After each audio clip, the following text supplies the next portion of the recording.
da manhã, mas mais cedo. Não fica vermelho, A Zé. explicação Não é que é fica bonita. vermelho. Tá bonito hoje, Zé, com essas cores. Neutra. Não, cor do Rio Destacou. Grande, vermelho, amarelo e verde. Amarelo com verde. Vermelho na Tu acha cabeça. que com quem tu nos engana e tal? Tava contando umas histórias aqui pras crianças, quer dizer, pra Ana Aguiar e pro Gutierrez Sanches. E o bonito é a explicação do caboclo, né, tio? Bem, a gente está começando, nós vamos com você até a 1h da tarde, o Ganhando o Jogo pela Rádio Guaíba. Eu preciso dizer para os ouvintes que vocês vão perceber, assim, uma certa leveza no espírito de todo mundo, porque quando tem um momento como esse, hoje é para os atores do festival, do cinema, o dia da entrega do Oscar em Hollywood é o dia da estreia do filme. Sim, do lançamento. É o dia mágico na vida deles. Para quem trabalha com futebol, para quem narra, para quem faz reportagem, para quem comenta, para quem é desse meio, quando tem um Grenal de Copa Libertadores, esse é o nosso dia mágico. Então hoje todo mundo acordou mais leve, tá mais entusiasmado, esperando a hora do jogo. Mesmo quem não estará no microfone necessariamente, as pessoas estão participando. Faz aquilo, quem sabe faz isso, Gutierrez faz aquilo e fica sugerindo, porque todos querem potencializar a melhor qualidade do trabalho na cobertura, porque a equipe nessa hora ela se une, ela dá aquela demonstração do seu espírito de apego à sua atividade, porque o radialista, o jornalista, o comunicador, ele é acima de tudo e antes de qualquer coisa, um idealista apaixonado pelo que faz. É uma das profissões que as pessoas brigam quando ficam fora da escala. O cara, quando trabalha em outras atividades, fica fora da escala. Oba! Tô de folga. Vou pro sítio, vou pra minha avó, vou visitar meus parentes, vou comer uma carne com meus amigos, enfim. Nós, quando ficamos fora do microfone, a gente fica, às vezes, meio até amuado, meio contrariado. Eu queria estar dentro. Mas nesse caso, hoje, quando tem um clássico da magnitude, do tamanho desse clássico Grenal, todo mundo tá entusiasmado. E aí, a gente começou o dia recebendo o vídeo que foi produzido, organizado pela Ana, com toda, vão dar crédito para todo mundo, que ficou tão bonito, tão emocional, tocando no sentimento dos gaúchos. Tem um sentimento que não é nem secundário ali, de orgulho da gente pertencer a esse mundo. Falar do clássico Grenal e do seu tamanho, do seu gigantismo. E a Ana pegou muito bem esse espírito. Fiquei muito feliz. Eu mandei nos grupos e as pessoas estão dizendo assim, pô, tá de arrepiar, vocês foram demais. Então, parabéns a Ana Aguiar. Também ao Jorge Brum. Ao Jorge, que fez a edição junto com o Rafael Baldez. Que fez a edição E de o Zé Aldo, que fez uma baita locução, né? Eu achei que tinha ido mal, mas os guris, eles foram lá e foram ajeitando, a gente ficou bem legal. Bom, então nós estamos começando, o Guimarães é o nosso coordenador. Oi, bom dia. Bom dia, Carlão. É só pra isso. Pra ver se tá tudo ok? Isso. Tá bem. Ô, Zé. Tu tá muito style, viu? Com o moletom amarrado na cintura. Diante tá de toda a tua introdução, e é verdade, a gente fica empolgado, quem trabalha com futebol, quando tem grandes jogos assim, e pra nós aqui de Porto Alegre, imagina, né? O principal jogo. Mas isso difere um pouco do torcedor, né? O torcedor tá ansioso, tá preocupado. Nervoso. Tá, já acordou sabe, mal, que não vai poder ir pro atucanado, já que é pra usar uma expressão nossa, sabe? Sim. Tá, eles estão tudo, dá pra ver nos Pilhado. grupos, amigos, tão tudo enlouquecido, né? Os colorados querendo vencer de uma vez por todas, os gremistas com medo de perder essa série em cima do maior rival, e muitos desfalques, e Libertadores. Hoje tem muitos ingredientes, né, pro jogo. O enlouquecido do Giovanni Gaforelli me atacou. Não, esse aí tá exportável. Ele é o editor do Bom Dia daqui da Rádio Tá Guaíba, louco nosso companheiro da produção. Ele me atacou no corredor, que ele é grandão, não tinha para onde sair, e me abraçou e dizia: recebi do Davis Rodrigues a informação que joga todo mundo. São dois gremistas. Foi a primeira coisa que ele me falou. Ele falou, não, o Davis já me disse que joga todo mundo. Eu digo, bom, então tá tranquilo. Vai todo mundo pra cima. Bom, Ana Aguiar, Carlos Guimarães, Gutierrez Sanches, Orestes de Andrade. Benção, padrinho. Cadê, padrinho? Benção. Nossa, veio meio distorcido, tá muito alto o teu volume, padrinho. Vou organizar aí. O Luiz Magno, bom dia. Tá cortando? Tá. Não tá muito claro o áudio do Orestes. Pois é. E eu dei um bom dia de General Mourão pro Magno e eu ouvi ele de fundo. Bom dia! Alô, Zé, consegue me ouvir agora? Tô te ouvindo, tá baixinho, mas tô te ouvindo. O Cristiano Oliveira tá conosco também. Bom dia, Cristiano. Saudações, senhores, tudo bem? Ele é o comentarista do clássico de hoje pela Rádio Guaíba. O Ganhando o Jogo é do Banco Banrisul. Aqui é a nossa casa e nela a nossa parceria faz a diferença. Banrisul, a hora certa é da Intelsul. Eu disse Intelsul, o jeito certo de fazer segurança. São 11 da manhã, mais 11 minutos, e nós começamos o debate do Ganhando o Jogo. Vamos começar pelos comentaristas. Vamos começar pelo comentarista do jogo, pelo Cristiano, pelo Carlos Guimarães, que é da nossa equipe de comentaristas da Rádio Guaíba. Eu acho que o Magno fez um chamado aí, eu ouvi demais. De novo, Magno. Vamos lá. Vamos lá, Zé. Consegue me ouvir bem agora aí? Te ouvi, tô te ouvindo. Tava um pouco baixo na primeira fala, mas estamos te ouvindo bem. Perfeito. Olha, você falou muito bem ali, Zé. Todo mundo quer participar, todo mundo quer trabalhar. Evidente que eu gostaria de estar em teu lugar esta noite transmitindo esse jogo, narrando esse jogo. Mas é o momento de união, é o momento de equipe. Independente de quem esteja à testa do microfone, é a Rádio Guaíba. E um evento como esse, o Grenal 427 de uma Libertadores da América, não é Grenal de Gauchão, não é amistoso em Cidreira, com o perdão da comparação ao município maravilhoso de Cidreira, mas a magnitude, a situação impera que estejamos todos juntos, uma equipe de fato, e por isso vou torcer demais que tenhamos um grande jogo, e em especial uma grande transmissão da Rádio Guaíba, contigo à testa, viu, Zé? Muito bom, muito bem. Obrigado, Magno, pelo carinho, obrigado pela manifestação de apoio. E é isso aí. E a locução do teu vídeo ficou mais ou menos. Ficou melhor a imagem e a edição da Ana, do Latino e do Valdez. Essas manifestações assim de apoio, de incentivo da equipe toda, essa união para nós é energia, é combustível. O Oreste também tem o mesmo sentimento, o Padrinho é mais tímido, às vezes fala menos, mas ele também tá na torcida, a gente sabe disso. Zeldo. Fala, Oreste. Tá me ouvindo agora? Agora não Muito tá bem. distorcido, estamos te ouvindo com aquele grave bonito, Padrinho. Então, não, eu só quero dizer o seguinte, ó, corroborando aí com o Luiz Magno, realmente ficou fantástico, maravilhosa essa chamada, espetacular em todos os sentidos. E eu vou fazer um pedido para o Guilherme. O próximo Grenal que tiver, ele colocar 5 postos para os 5 narradores da rádio. Cada um. Vai ser uma live diferente, bonita, né? Cada toque na bola um narrador diferente, né, Oreste? Isso, para ninguém ficar de fora. Oliveira, o comentarista do jogo. Olha, senhoras e senhores, eu até estava no momento de... Antes dos jogos a gente sempre se prepara, a gente sempre estuda o adversário. Eu, pelo menos, sei que o Guimarães também, o Gutierrez, quando comenta da mesma forma. É muito mais um respeito à audiência, um respeito a jogo e também ao nosso trabalho, né? De querer entregar o melhor conteúdo possível. Só que é inegável que o Grenal é um jogo diferente, né? É inegável se você, ouvinte, do outro lado do rádio, do telefone, nos ouvindo em qualquer lugar do planeta, se algum dia você ouvir alguém dizendo, não, os jogos são todos iguais, eu me preparo para um Grenal do mesmo jeito que prepara para um amistoso, você pode ter certeza que o cara está mentindo. Porque não é assim. É diferente. O Grenal é diferente, a Libertadores é diferente. E um Grenal de Libertadores, é ainda mais diferente. É ainda mais, é atípico e exige ainda mais, a gente busca ainda mais o estudo, a preparação para o jogo, para entregar o melhor conteúdo possível.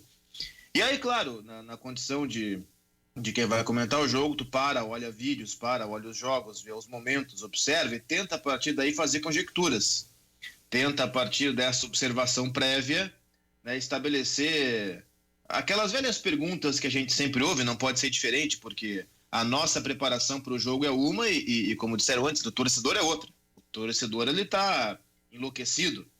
Encontrei um torcedor do Inter, um ouvinte nosso, Fabrício, e no mercado essa semana ele me disse, cara, já que não tem VAR na Libertadores, pode ser 1-0 gol de mão. Eu disse, não, tudo bem, pode ser.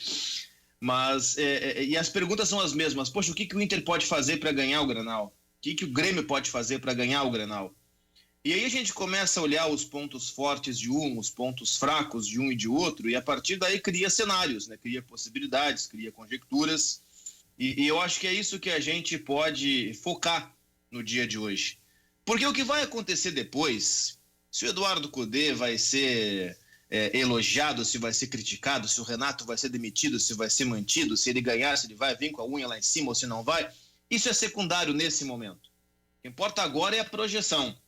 É o que o Inter pode fazer para ganhar o Grenal, é o que o Grêmio pode fazer para ganhar o Grenal.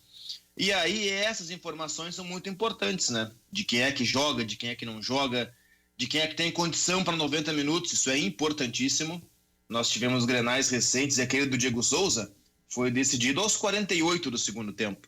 Então, quem pode jogar 90 minutos, quem tem no banco, quem tem elenco, também é muito importante, além, é claro, da estratégia.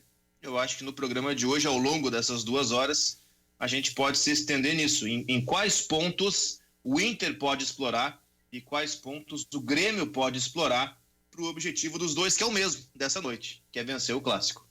Guimarães. Ô Zé, eu acho o seguinte, sobre o jogo de hoje, tá? Pegando os últimos recortes aí,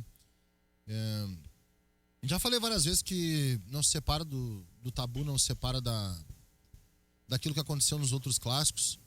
O jogo de hoje tem um aspecto moral até, porque aqui é um campeonato à parte. Esses dias eu falei que era um campeonato à parte na cabeça do torcedor, na minha não, mas e aí tem como ousa dizer o que o torcedor tem que falar, mas enfim, eu não ouso nada. Acho que o torcedor tem o campeonato dele, tem as suas pressões, e o Grenal é um jogo que coloca uma pressão maior, eu queira ou não, eu concorde ou não, tá? Nisso junta-se o tabu do Inter não vencer clássico. Eu tenho quase que convicção, quase que certeza que hoje vai ser um jogo de ataque contra defesa, ou quase ataque contra defesa. Eu posso me enganar completamente, posso me esborrachar. E existe essa possibilidade real de eu me esborrachar. Mas acho que vai ser um jogo do Inter propondo, do Grêmio tentando... ataque contra defesa, gente, não é goleada, tá? Ataque contra defesa é proposta versus resposta, tá? Vou deixar bem claro.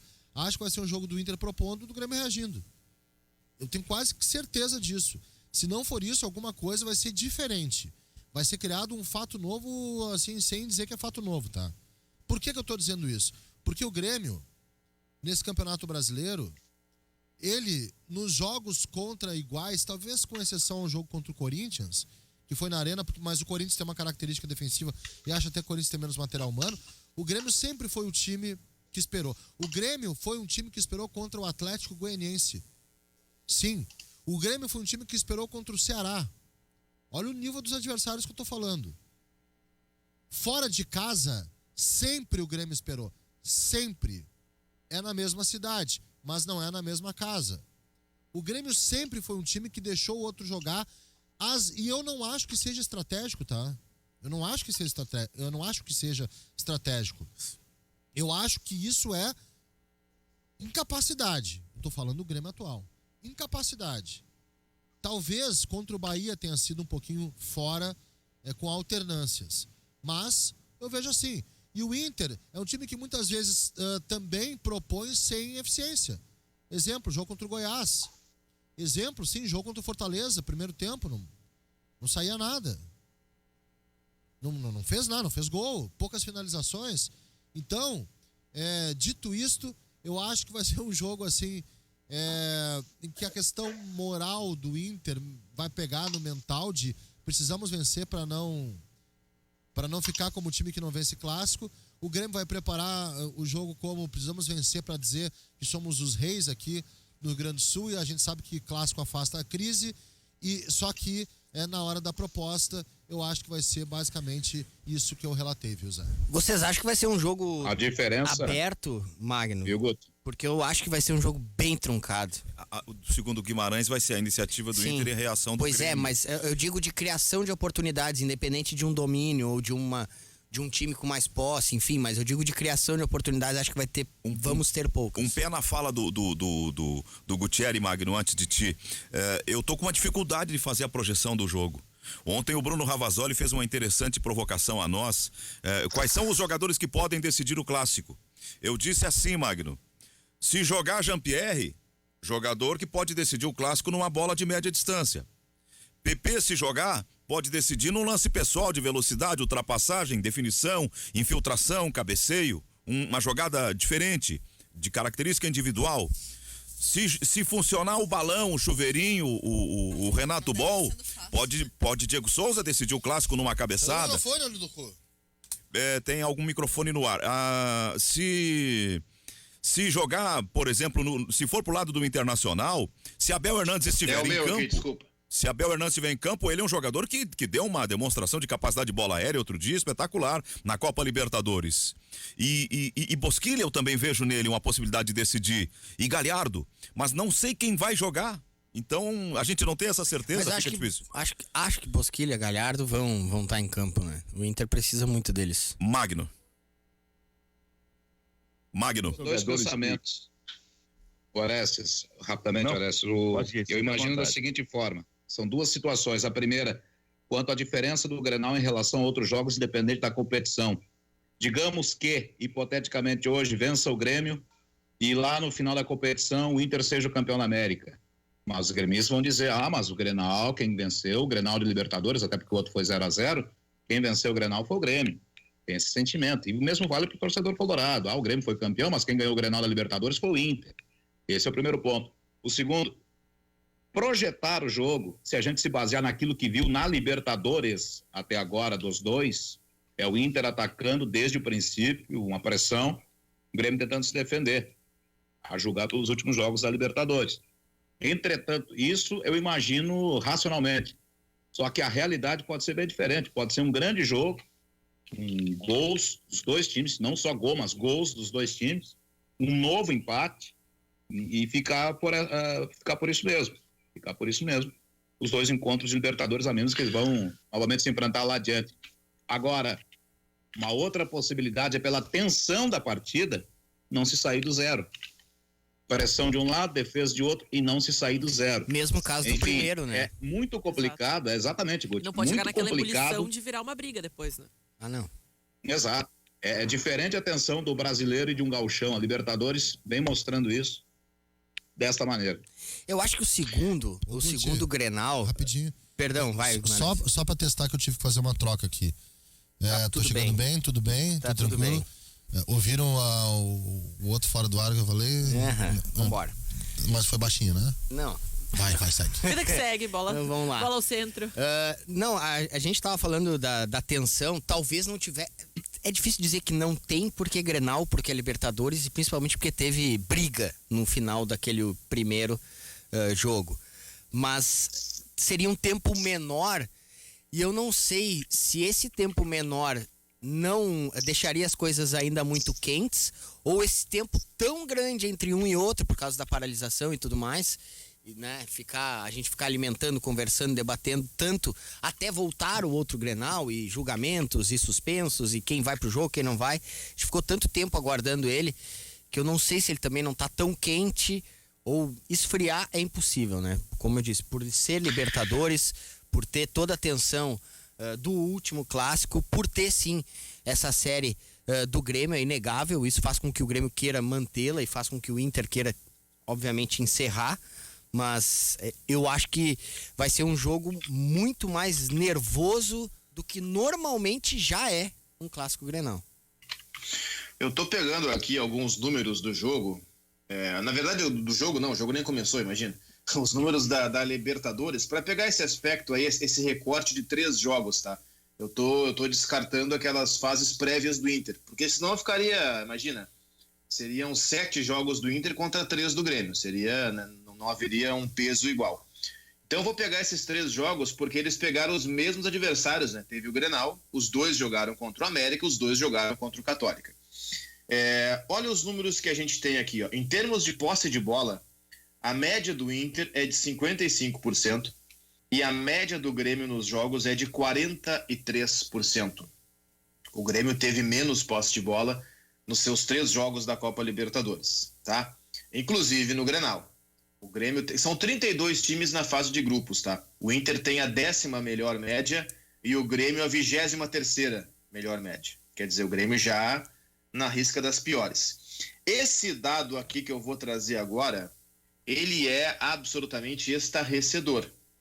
A média de finalizações dos 2 times na competição, e lembrando, eles jogaram contra os mesmos adversários. A média do Inter é o dobro da média do Grêmio. O Inter tem 14 finalizações por jogo, é o terceiro no âmbito geral nesse quesito, 14 finalizações por jogo, e o Grêmio 7. O Grêmio é o 27º de 32. De 32, o Grêmio é o 27º. Quer dizer, só há 5 times que finalizam menos do que o Grêmio em toda a Libertadores, tá? Eu até posso ver depois quem são, agora não lembro. Então são números assim que mostram em um aspecto de proposta de jogo e até de execução, porque nada impede que você tenha menos posse de bola e finalize mais, isso até é bastante comum, mas isso mostra que o Inter consegue traduzir a sua posse de bola em finalizações e o Grêmio, talvez por esse ano ter menos posse de bola, trocar menos passe, conseguir ficar menos com a bola do que em outros anos, também chega menos à frente. Chegando menos à frente, finaliza menos. Eu acho que a partir daí, a partir desses dados, a gente passa a ter um recorte de projeção do que pode ser um Grenal. Um Grenal do Inter tomando a iniciativa e o do Grêmio mais postado atrás. Essa já era uma leitura prévia ao Grenal anterior, né? Porque o Grêmio vem se transformando de mais presença ofensiva do Inter, de mais iniciativa do Inter e de mais espera do Grêmio. Mas eu não tenho bem lembrança, não aconteceu uma espécie assim de reversão de expectativa no primeiro tempo do Grenal anterior? Não, o Grenal anterior, o Inter teve mais posse de bola que o Grêmio também. Mas digo, essa largada que se imaginava aquela blitz do Inter, a ocupação do campo do Grêmio, não teria ocorrido o contrário, o Grêmio com o time mais adiantado no começo? Tu te refere ao Grenal do 2-0 ou ao Grenal da Libertadores? O do 0-0. O da briga. O 0-0 da Libertadores. É, da não, Libertadores. O da Libertadores não. O da Libertadores, as melhores chances de gol. O Inter teve 2 bolas na trave. Uhum. Lembra? Uma com o Edenilson e outra com o Bosquilha, se não me engano. O Inter teve 2 bolas. O Inter era melhor no jogo. O Inter era melhor naquele jogo. O Grêmio teve, eu acho que... Se referindo ao início de jogo, que o Grêmio até teve mais oportunidades. Depois que o Inter equilibrou e jogou melhor. Sim, não, é isso que eu tô tentando dizer. O Grêmio conseguiu um ou outro lance ali na saída de bola do Inter e tal, e depois... Que o desenho projetado, eu tenho a impressão que lá naquele jogo já era um pouco esse desenho que nós estamos projetando agora. Foi um pouco assim. E o Grêmio tentou fazer um fator surpresa, né? Posicionando o time um pouco mais adiantado e tentando ocupar mais o campo do Inter para reverter a ideia do Inter. Deixa eu pegar aqui o... Eu apelo à memória de vocês, que a minha memória de todas... Não, mas é que eu também, eu sou meio sequelado. Mas não, tu tens razão. Eu tô vendo melhor, aqui no último, nesse Grenal do 0-0 que tu te referes, o Grêmio ele passa a ter o controle da bola a partir... O Inter, desculpa, a partir dos 15 minutos. Até nos 15 primeiros minutos, controle do Grêmio, tens razão. Inclusive, então foi. Com 2 ou 3 chances, né? Assim, bem perigosas no início do jogo. O Inter segurou aqueles 15 minutos iniciais e passou a dominar depois. Um ouvinte lembra que o melhor em campo foi o Lomba. Eu não tinha essa lembrança também. Teria sido o Lomba o melhor daquele jogo? Eu não me lembro quem foi o melhor do jogo que nós escolhemos. Foi 12 de março, né? Mas faz quase 8 anos que a gente Qual jogo? O último Titanic, né? Não, tem umas memórias. Não, o do 0-0, eu não lembro de ter sido o Lomba, sinceramente. Pode ter sido, mas eu confesso que eu não lembro. No último Grenal foi o Everton. Pancadaria o melhor em campo, da pancadaria da Arena? Lucas Silva foi o melhor em campo. O volante? Não, o goleiro, claro, o volante, meu bruxo. Sim, o único Lucas Silva do... Tu tá bem, hein? Só fecha o microfone de vez em quando, mas tá bem. Não, eu dei uma de Vianney Carlena. Exatamente. Eu dei uma de Vianney, né? Pô, o Davis Rodrigues, cara, eu vou botar no dele. As mesmas figuras. As mesmas figuras, Davis Rodrigues e Vianney Carlena, mesma coisa. O que eu vou fazer?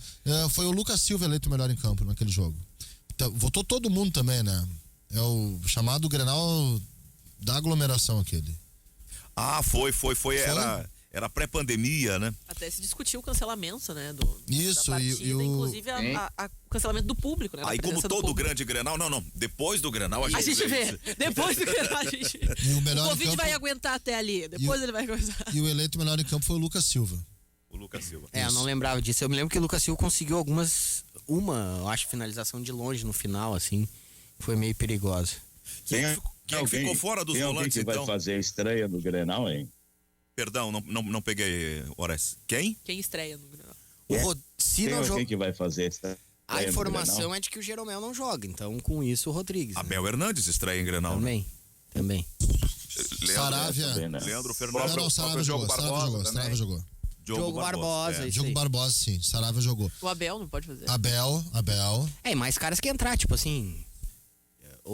Eu fiquei muito impressionado com o Abel do confronto com o América de Cali. Eu não apenas imagino ele estreando em Grenal, como imagino ele sendo uma das possibilidades, daquilo que falei, repito, de decidir individualmente o jogo. Se o Grêmio tiver uma defesa reserva... Não, o problema, o Abel é o seguinte, ele fica entre o horror e o primor. O horror que foi em Goiânia e o primor que foi no Beira-Rio. Ainda não conseguiu achar o ponto, né? Mas daquilo que eu falava no início, de projeções, de possibilidades, de cenários dentro do jogo, para que o Inter possa ganhar, para que o Grêmio possa ganhar, eu estabeleço, posso ampliar depois do intervalo, eu estabeleço uma mudança de posicionamento num jogador do Grêmio e aposto no Abel Hernandes para cima de um dos jogadores que é destaque do Grêmio em clássicos Grenal. E eu posso ampliar isso daqui a pouco. Vamos fazer um intervalo, então. São 11h31. Um ouvinte mandou uma foto carinhosa com essa frase aqui que é uma marca da Rádio Guaíba, do Aqui Guaíba. E a foto aparece em Edgar Schmidt, que saudade, Edgar. Lazia Martins, Lauro Quadro, Samuel Santos, o nosso querido Milton Ferretti Jung, o Hélio Fagundes e o Ranzolin. Era a equipe que narrou um Grenal, sei lá, que participou de uma cobertura de muitos anos, ou era um institucional de campanha da rádio, e ele colocou aqui Guaíba, ele tá nos ouvindo. Muito obrigado, querido ouvinte do final 8661 que tá ligado com a gente aqui.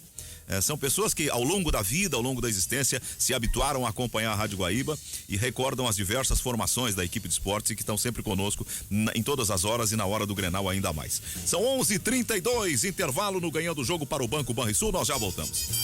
Ana, me ajuda aí, vamos atender alguns recados rapidinho aqui dos ouvintes. Claro, tá com Facebook? Sim, estou aberto aqui no facebook.com/Rádio Guaíba Oficial. Olha, tá tudo atucanado, já te falei. O pessoal tá um pouco nervoso, ansioso para o clássico. Márcio Alberto, bom dia, Guaibeiro. Os colorados gremistas, estamos aqui em Bento Gonçalves, na Serra Gaúcha, com a Guaíba, torcendo pelo Internacional, que é o time do coração dele. Quem participa aqui também é a Ieda, dizendo vai Colorado. O Leandro fala bom dia aos melhores do rádio do Rio Grande do Sul. Leandro de Bom Princípio. Gilmar Dornelles participa conosco, Diogo Amaral. Aqui mais uma vez o Internacional vai entrar pilhado e aos poucos vai perdendo a cabeça. Daí que lembra o caso aí do momento de ebulição que os jogadores entraram em conflito. O Clodoaldo coloca o Grêmio e o Renato hoje não vai dar certo. O Oliveira narrou, estamos perdidos, mas bola pra frente, dá-lhe Grêmio, ele acreditando 2-1, né? Então a gente celebra aqui que o pessoal tá falando do que nós estamos discutindo aqui, que ele botou umas coisas aqui censuráveis. Opa! José Antônio Guaibeiro, desde o tempo do Ranzolin, moro em Recife, estou esperando ansiosamente o Grenal. Quem participa é a Marlene também aqui, que fala que muitas pessoas gostam de puxa-saco, que não tem que falar real do que vai acontecer no jogo, que ninguém tá tão bem assim. O Ivair Continho fala vamos Inter, gol de Musto aos 54 do segundo tempo. Mão, falta no goleiro. Olha que o pessoal tá fazendo as previsões mais malucas aqui, inclusive com o uso do VAR, dizendo que será que o VAR vai atrapalhar ou vai ajudar? É o questionamento de alguns aqui. O Stout mandou dizer pelo WhatsApp. Não vai fazer nada o VAR, não tem VAR. No Grenal da Libertadores hoje não tem VAR? Na Libertadores, primeira fase, não tem VAR. No primeiro Grenal não teve VAR, é isso? Eu tinha a impressão que tinha VAR. Agora, bom... Não, gente, não tem VAR por causa da aglomeração, gente. Poxa, eu falei no primeiro bloco isso, que não tinha VAR. Agora nos deu um puxão de orelha, bárbaro. Porra, falei, hein? Não tem por causa da aglomeração. É protocolo da Conmebol. Eles não querem se aglomerar numa salinha lá, então a Libertadores voltou, mas durante a fase de grupos não vai ter VAR. O Stout manda dizer o seguinte pelo WhatsApp. Vai, Horácio. É por isso que o Cristiano falou. É por isso que o Cristiano falou no início do papo dele, de que não há VAR, a possibilidade até de você fazer um gol de mão e ser validado, né? Esse é um detalhe. O Grêmio teve uma bola na trave no Grenal da Libertadores também, Zé Aldo. Apesar de o Grêmio estar tendo atuações bastante abaixo da média, olha que dado interessante. O Inter é vice-líder do Brasileiro e nas últimas 5 rodadas tem menos pontos que o Grêmio, de atuações pífias. E contra os 6 adversários que enfrentaram em comum, o Grêmio tem 10 pontos e o Inter 9. A diferença foram as primeiras rodadas. De lá para cá, o Inter só caiu e o Grêmio continua se arrastando. Eu não tinha esse controle desse dado aqui. Não, que eles não vivem assim. O Inter, em comparação ao seu início de Brasileiro, obviamente com derrotas, né, para Goiás e Fortaleza, a gente não tem como, bem como disse o ouvinte, não tem como a gente chegar aqui e dizer, não, tá tudo ótimo. Mas também não dá para fazer terra arrasada, porque nas 2 últimas rodadas o Inter perdeu, não é o caso.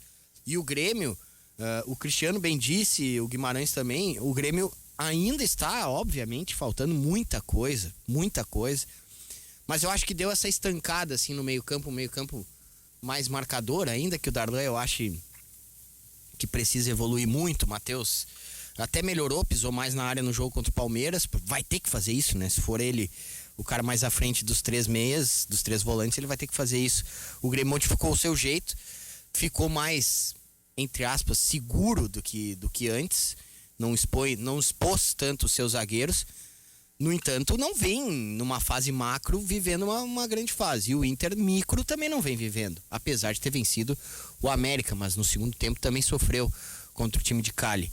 Agora, ninguém aqui tá tapando o sol com a peneira, só como os dois se enfrentam, a gente, né? Agora as fases são, né, não tão boas, mas ainda assim eu vejo, não fico em cima do muro, eu vejo o Inter com mais condições, né? Mais treinado, até condições físicas melhores do que a do Grêmio. Isso ninguém precisa me cobrar amanhã se o Grêmio porventura vencer o Grenal, viu? Ninguém aqui tem bola de cristal, mas a gente precisa projetar o que pensa. Mas todo mundo vai te... Óbvio, claro, vamos falar, o Gutierrez disse que o Inter tá numa fase melhor. Tá. Pra mim tá. Não será esquecido isso que o cara acabou de falar. Não tem problema. Inclusive, sobre os resultados passados, a gente também entende que já se pensava no Grenal, né? Muitos técnicos ali, inclusive o Cudê e o Renato, antecipando essa decisão, tomaram algumas decisões importantes que acabaram levando a derrotas. Pelo menos o Cudê, né, teve que preservar alguns atletas, até pensando que são... E a gente coloca, são times que têm jogadores bons, mas os mais importantes em momento de Grenal, quando a cabeça tem que estar fria e o raciocínio tem que ser rápido e objetivo, sem levar a pressão do jogo para dentro de campo, são jogadores que já estão, né, velhinhos, né? São aqueles jogadores de mais experiência, que não podem ficar aí numa lida tão intensa e numa véspera, principalmente com viagem, voltando aqui para disputar um Grenal, que com certeza, e os técnicos também entendem, né? O Cudê, na entrevista exclusiva que deu aqui pra Rádio Guaíba, falou que antes do Grenal, não, fica calmo, o Grenal não é tudo isso, mas diz que no dia ligam para ele, falam, e ele começa a sentir aquela pressão e a chave vira. E ele vê que sim, às vezes é mais importante garantir uma vitória no Grenal, né, do que um bom resultado, assim, 5, 6 bons resultados e perder o Grenal. Ele fala que o perder o Grenal vai ser muito mais importante. Isso é uma discussão, né, porque a gente meio que acaba aceitando certas culturas, certas imposições do futebol. Claro que o clássico é muito importante, mas eu concordo com o Guimarães, não é um jogo à parte, assim. É pra paixão do torcedor, é pro orgulho do torcedor. Ninguém aqui tá, patrulhando o amor ou a paixão das pessoas que acompanham o futebol.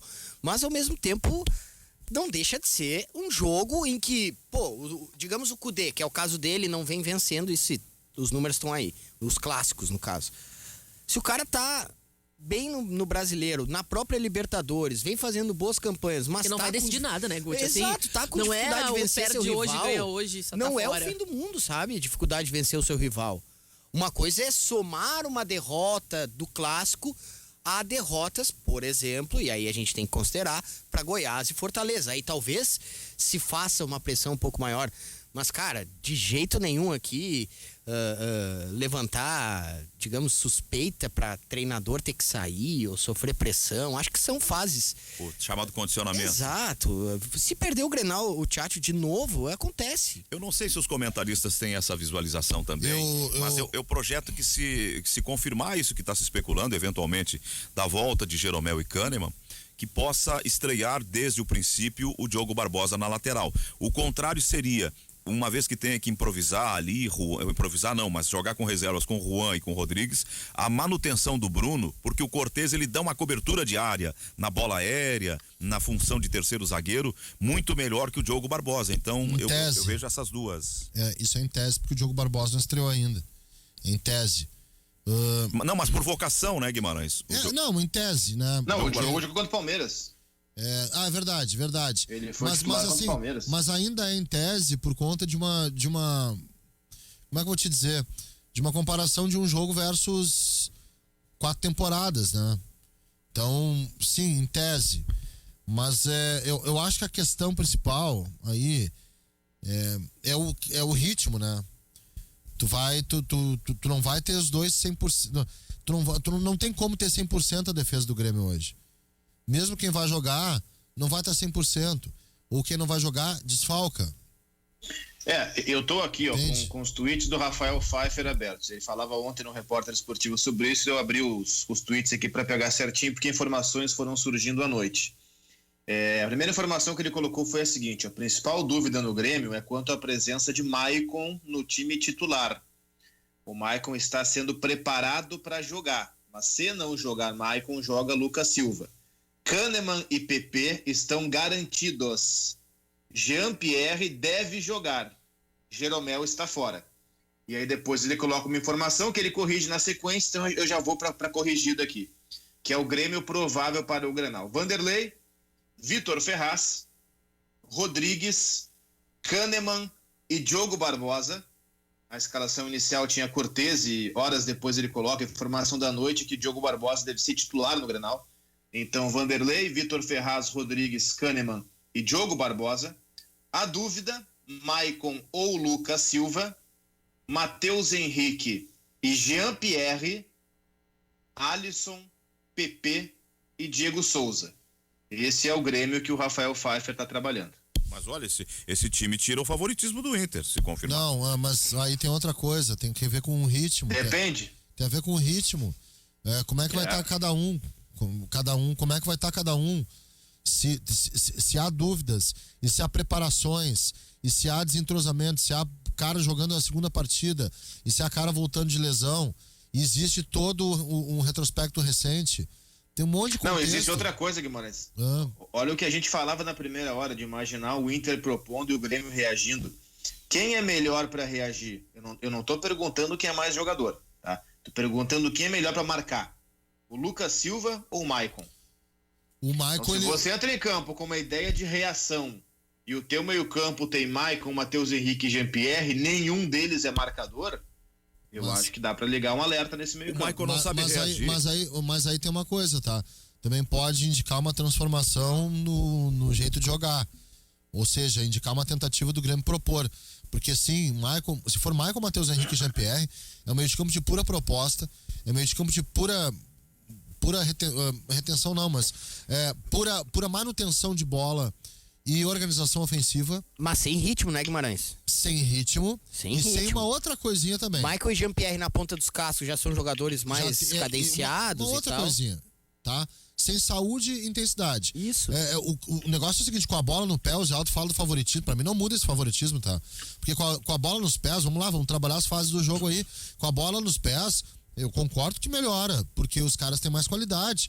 O Maicon, ele orienta, o Maicon dá passe que quebra a linha, o Jean-Pierre faz isso, o Jean-Pierre tem um passe muito bom, o Matheus Henrique não fica tão enceradeira, ele toca a bola com um pouquinho mais de velocidade, beleza, mas tu tem uma outra fase, que é a fase do Inter com a bola. E na fase do Inter com a bola, tu vai perder... Que vai ser a fase preponderante. Possivelmente, e tu vai ter... Vai ser a fase preponderante. Tu vai ter nesse sentido um time que não tem intensidade, um time com dificuldade e, agravante, um time sem ritmo, porque não há ritmo. Mas aí eu tenho uma teoria de por que, Oliveira, o Renato tá preparando os caras para jogar de acordo com a informação do Pfeiffer. A minha teoria é eu acho que vai, talvez vá em conta da minha. O Renato só sabe montar o Grêmio se for com esses caras. O que eu penso é o seguinte: nunca pode esquecer caras. que o técnico do Grêmio é o Renato. Com tudo que isso representa de bom e de ruim. Então tudo que ele faz tem um porquê. E a gente pode daqui a pouco especular o porquê, projetar as respostas para esses porquês, mas quem tem tudo isso armado na mente é o Renato. O Renato acredita muito, e isso não é bom nem ruim, é uma característica. Eu até acho que piora mais do que melhora, mas enfim, é uma característica. O Renato acredita muito na experiência. O Renato acredita muito que um jogador cascudo vai resolver. O Renato acredita muito na rodagem. O Renato acredita muito nisso. Então, se o Renato tem dúvida entre dois jogadores que apresentam um futebol parecido, só que um tem 30 anos e o outro tem 20, ele vai no de 30. E eu tô falando isso porque se o Maicon tiver, para mim, as mínimas condições de jogo, ele vai ser escalado. Porque o Renato acredita muito na experiência do Maicon, na dinâmica que o Maicon pode dar, de daqui a pouco dar uma encostada no juiz, de dar uma engrossada com o adversário. o Renato acredita muito que isso ganha jogo. Mas com essa formação... Então, se o Maicon tiver as menores condições, eu acho que ele é escalado. Eu não concordo com nada disso, tá, Zé? Mas eu só acho que o Renato pensa dessa forma. Com essa formação, tu tem 6 jovens para 4 veteranos. Posso fazer a contagem. Rodrigues, Diogo Barbosa, Matheus Henrique, Jean-Pierre, Alisson e PP. Tá, mas cadê o jovem do Diogo Barbosa? Mas que idade ele tem? Diogo Barbosa, uns 28. Ah, quisera eu ter 28, Cristiano. Pelo amor de Deus. 28. Poxa, mas tu acha que é jovem 28? 28, também quisera 28. Eu, tô com 31, mas 28 tá na plenitude. Na página dos 20, né? 28 tá na plenitude, não, mas pelo amor de Deus. Uma coisa é o que tu quer, outra coisa é matemática. 28 não, mas não é tá matemática. Muito mais perto de 30 do que de 20. Não, um jogador com 28 anos de idade tá no auge da carreira.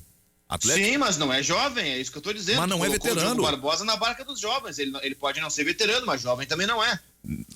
Jovem é o Matheus Henrique com 23. O Diogo Barbosa, o Alisson.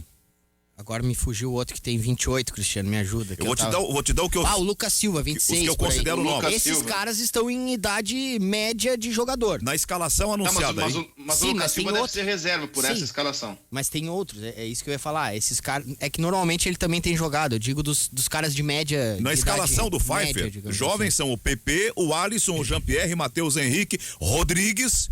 E dá pra incluir sim o Diogo Barbosa. É uma avaliação que eu faço. Não, é que ele não é inexperiente, é isso que a gente tá querendo dizer. Ele não é um cara que tem a questão física talvez chamando pela idade.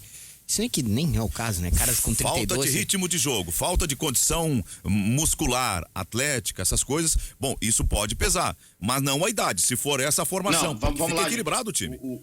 O futebol ele não é dividido em jovens versus veteranos. Tem muita coisa entre os 20 e os 30, tá? O Diogo Barbosa com 28 e o Alisson com os 27, eles não são veteranos, mas eles não são mais jovens. Vamos deixar isso bem claro. Mas podem correr os 90 minutos sem problema. 27, mas essa é uma interpretação secundária. A principal é essa. 27 e 20, porque é matemática. 27 e 28 está muito mais perto de 30 do que de 20. Quer dizer que eles são veteranos? Não quer dizer que eles são veteranos. Mas eles não são mais jovens. O que é o jovem? Jean-Pierre é jovem, 22. Matheus Henrique é jovem, 23. O Rodrigues deve ter uns 22, é outro jovem. Bom, já é um terceiro. O que é que tem acima dos 30? Vanderlei, mais de 30. Vitor Ferraz, mais de 30. O Kahneman tem 30, eu acho cravado, ou 29. O Kahneman tá nessa faixa. Diogo Barbosa pula. Maicon, mais de 30. Diego Souza, mais de 30. Então, sem pensar muito, eu já listei 5 jogadores acima dos 30 anos. E usou um critério que inclui o goleiro que não sai debaixo dos paus. Ele não precisa ter muita velocidade. É só defender quando a bola vai ali. Mas quem tá falando em velocidade para desdobrar o discurso é tu. Não, eu falei que o Renato discurso, acredita em experiência. Não, é que 6-4 tem uma diferença. De ser o goleiro ou centroavante. Cristiano tem uma diferença grande de 6-4, é isso que eu tô querendo dizer. Não é um Grêmio trintão esse time aí. Tá muito mais. Como não, metade do time é, Zé? Tem uma coisa nesse Grêmio aí, e aí eu não tô falando da informação do Pfeiffer, eu tô falando das escolhas do Renato baseado nas informações do Pfeiffer. Eu tô considerando que o Alemão tem razão e que essa formação com certeza, aí é um time com muito certeza. mais... A gente tá falando da escolha do Renato e não do que informou muito bem o Pfeiffer. Cara, são muitos... Se a gente pegar caso a caso, Vitor Ferraz, recém voltou, Rodrigues, inexperiente, vai ser o primeiro Grenal. Kahneman vai voltar no Grenal. Mas o Kahneman tem 29, né? Não tô falando de idade, tô falando de ritmo, de quanto tempo estão sem jogar. O Diogo Barbosa, beleza, veio com certo ritmo, jogou domingo, tá. Aí Maicon, mesmo quando tá, como eu disse, na ponta dos cascos, já é uma questão temerária fisicamente. Mesmo assim tá voltando. Matheus Henrique, beleza. Jean-Pierre, voltando depois de muito tempo. Alisson, beleza. PP, voltando depois de muito tempo. Eu acho que mais do que a idade desses caras... É o tempo que eles estão sem jogar, estão provavelmente, pela informação do Pfeiffer e escolhas do Renato, voltando no Clássico Grenal. Se não, um jogo antes. E isso pode ser perigoso para a questão do ritmo, e o Inter é um time, se não o jogo todo, pelo menos tenta, e é a intenção desde o início, ser mais intenso. Olha só, eu vou falar depois do noticiário, tá? Porque eu tenho uma ideia que bate mais... Vocês estão falando sobre juventude versus, enfim, velhice, tá? Mas tem outras questões que são de características também. Eu concordo com o Cristiano Oliveira quando ele fala que entre os 18 e os 40 tem um monte de coisa, tem um monte de categoria, tem um monte de variação no meio disso, tá? Eu acho que a discussão maior, e considerando que o Grêmio pra mim é um time velho e não é uma fórmula tão simples, rejuvenesce que melhora, envelhece que piora ou vice-versa, tá? Tem várias outras categorias de característica, de DNA de time, de modelo de jogo e de pensamento de time que incidem sobre isso. E aí eu refuto quando o Zé Aldo diz que a formação do Grêmio altera um pouco o favoritismo do Inter, porque é uma fala em tese, não na prática. E também refuto outras questões que dizem respeito a simplesmente tirar a média de idade alta e isso é a solução. Não, isso é uma evidência, tá? Isso é um recorte, um fragmento do que é o time do Grêmio, um fragmento ruim, eu acho, nocivo. Não gosto de time velho, Osvaldo. Mas só para complementar, tá? A gente tem que observar, Zé, característica do jeito do Grêmio jogar. Se o Grêmio, com a preparação que o Renato tem, com o modelo que o Renato coloca e assustadoramente, pavorosamente classificado como transição agora só em 2020, quando na verdade a transição era lá em 18, tá? Se esse modelo for colocado com o sub-20, para dar uma exagerada legal, o Grêmio vai ter os mesmos problemas, porque não é um problema só de idade ou de falta de saúde. É um problema também de concepção. E quando eu falei pro Oliveira que o Renato vai insistir com esse time, porque esse é o único time que o Renato confia, eu continuo acreditando nisso.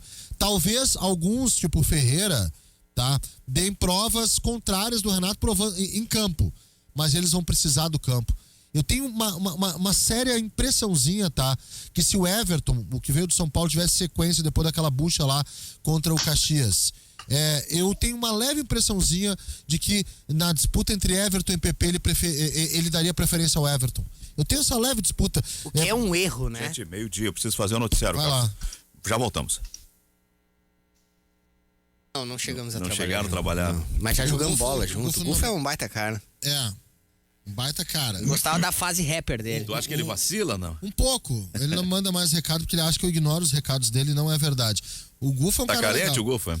Não, agora ele tá num bom momento. Ele tá num bom momento. Que momento. bom. Um abração, Gustavo. Não é verdade, viu, Gufo? Mas obrigado. É pelo cabelo dele ou não? Olha. Foi por isso. O Gutierrez vai estar na fase coque agora. Ao que tudo indica, sim, mas vamos deixar assim, padrinho. Eu tava tentando fazer a média aqui, mas o Vanderlei acaba atrapalhando bastante o raciocínio. Porque o Vanderlei é um senhorzinho de 36 bom, mas tu quer fazer o quê? Mas é que ele... Tira pra teoria da certa. Quer alterar a identidade dele? Não quero não. É que assim, o que eu quero... Não, eu tenho a solução. Tira aí, assim, não dá. Vamos tirar todos os trintões, a gente faz a média da 23, pronto. Não, Cristiano, não. Vamos estabelecer premissas objetivas. Por exemplo, os 11 jogadores... Deixa eu estabelecer a primeira premissa objetiva, que é o seguinte: a discussão desvirtuou. A discussão nunca foi média de idade do Grêmio. A discussão começou comigo dizendo que o Renato vai colocar o Maicon, mesmo sem ele ter as melhores condições, porque o Renato acredita muito em experiência. O Renato acredita muito que o jogador malandro, que o jogador veterano, que o jogador cascudo, como ele gosta de dizer, ele acredita muito que isso ganha jogo. E por isso ele vai escalar o Maicon. Essa é a discussão. Não, eu concordo contigo, mas isso aí também contra, uma coisa não exclui a outra, o fato de que eu penso que o Renato tem um time. E se sai desse time, ele não tem uma espécie de repertório suficiente para poder alterar. Ele até tinha antes, mas depois ele sabe o que me parece? O que me parece, tá? É que quando a gente fala em desvirtuar, parece que perdeu a virtude a discussão. Na realidade, o que nós estamos discutindo são coisas diferentes. Só completar, Zé, por favor, tá? Não, acho que a discussão não perdeu a virtude, eu acho que isso aí se complementa, mas o que eu acho é o seguinte, tá? Impor o sacrifício, como a gente chama no futebol, o sacrifício a determinados jogadores de confiança que são, por sua vez, cascudos, é também uma demonstração de que o Renato tem na sua talvez única confiança essa turma. Eu vou lembrar um jogador que dava o cara fez gol em final É brabo falar de quem fez gol em final, mas que dava ao Renato uma confiança que, por exemplo, eu não enxergava, porque era uma troca de confiança por intensidade que ele não tinha, embora fosse um jogador inteligente, tá? Ele era um jogador inteligente para achar espaço, chamado Cícero. O Cícero, ele chegou a ser um jogador a abrir meio de campo do Grêmio sem qualquer intensidade necessária para poder fazer essa função. Faz gol em final de Libertadores. Vou te dar outro, Fernandinho. Mas o Fernandinho ainda puxava o contra-ataque, né, Oliveira? Mas é que tinha atrás do Fernandinho o Everton, né? E se não fosse o Everton, o Grêmio não ia nem pra final do Mundial. Aquele gol lá contra o Pachuca é dele. Em termos de preferência por um velho versus um novo, sim. Concordo, corretíssimo. E o Everton é muito mais jogador que o Fernandinho, acho que em todas as opiniões aqui, né? O Grêmio tá assistindo uma falta do Everton absurda, assim. E outra coisa, por que tem que começar com o Maicon e não daqui a pouco, em algum momento do jogo, colocar o Maicon? Depois que o boi vai com a corda, acho que a teoria mas vai com a corda, mas vai começar com a corda com o boi livre, tu resolve com o boi o jogo de e boa. depois tu pode eu entendo. abrir mão. Acho que a ideia Eu entendo, mas... evitar tu perder. E aí, se não resolve, como é que faz? Mas e se o boi for com a corda você... e Maicon e tudo junto? Mas aí é o risco. É aquilo que vocês... Zé, é aquilo que vocês estão falando aí. É confiança do treinador no cara, é isso aí. O que o Cristiano falou matou. Entre um cara, sei lá, com semi-ritmo e um outro mais novo na ponta dos cascos, ele ainda assim vai optar pelo mais experiente. Não existem dois jogadores rigorosamente iguais, sempre Claro. tem uma diferença, mas o exemplo nesse sentido, se tiver um jogador de 25 e um de 35, o Renato vai optar pelo de 35. A história dele mostra isso no Grêmio. A história dele mostra isso no Grêmio e a história dele das contratações deste ano também. E eu repito, tem a questão da idade, friamente a gente analisando os jogadores do Grêmio, mas se a gente pegar caso a caso, tem jogadores recém voltando de lesão. Tem jogadores Isso é mais grave, hein? tem jogadores cotados para a partida, como Jean-Pierre, PP, e eu tô falando de jovens, não tô nem falando do Maicon, que estão há muito tempo sem jogar. Não, e o entrosamento, né, Gutierrez? O próprio Diogo Barbosa, que eu acho que é mais lateral que o Cortez, ele vai pro seu segundo jogo no Grêmio. Tem um entrosamento. Por que eu acho que isso é mais importante do que a própria média? Porque, na verdade, assim, se a gente pegar média por média, eu fiz a do Grêmio pro jogo de hoje vai dar uns 28. Ela vai dar uma baixada dos jogos anteriores, porque tu vai tirar alguns caras mais velhos, tipo Robinho, por exemplo, e vai colocar mais novos. Vai dar uma baixada. A zaga do Grêmio era Paulo Miranda e David Braz. Hoje vai ser Rodrigues e Kahneman, baixa média. Então a média do Grêmio, que era 31, vai cair para uns 28, talvez 29. A do Inter é capaz de ser até maior, especialmente se jogar o D'Alessandro.